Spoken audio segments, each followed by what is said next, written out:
We all have those days where we wake up and we think, you know what? Today I'm gonna watch a video about squirrels.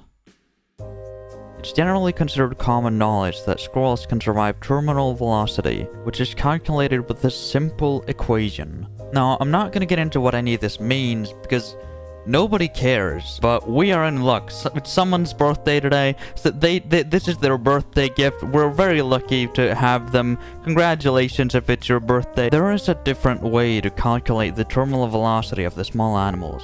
We just take 90 times the diameter of the animal to the power of 0.5. Now, what is the diameter of a squirrel? I don't know. Now, what I do know is that a mouse is about 0.03 meters in diameter. So let's just go off that number. No, if we just crunch those numbers real hard, real good, we get around 15 meters a second. Now you might ask, nerd, why did you calculate that? Just go to Reddit and click on that post and read that thing?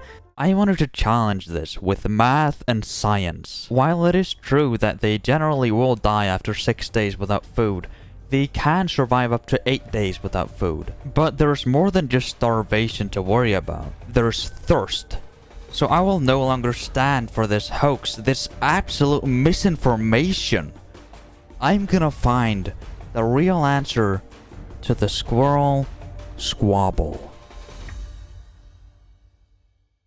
Now for the thing that this entire video has been building up to, I'm gonna calculate how far a squirrel has to fall before it dies by any means.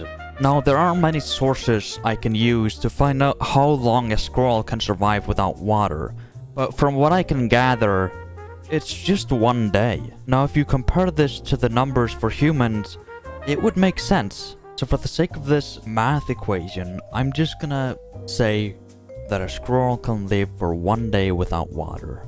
Now, if that was our only variable, we could say that a squirrel could only survive 800 miles of a fall, but that's not where I'm stopping, despite having done way too much research for a video about squirrels.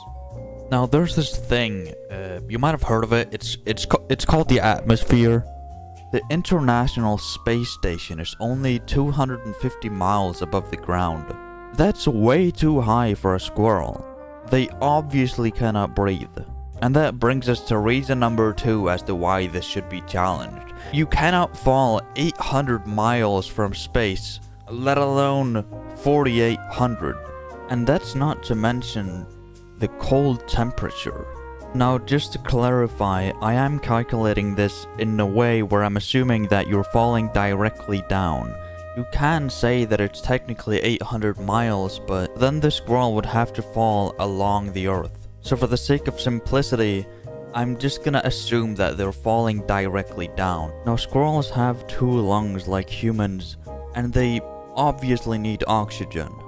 So we need to find an altitude at which they can breathe at while they're falling, just so that they can breathe for the rest of their life.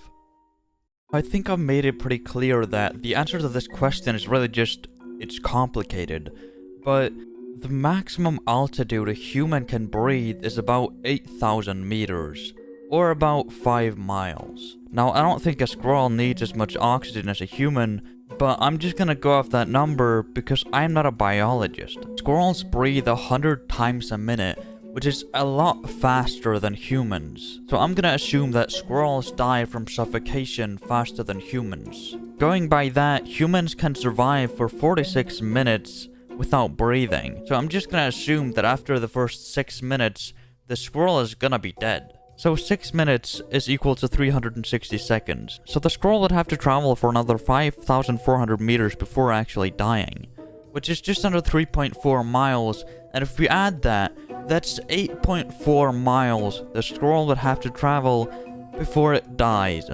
You could say that it only had to fall 3.35 miles to die, but it had to fall at least 8.4 miles above the surface, which is where I'm gonna place the conclusion of this video.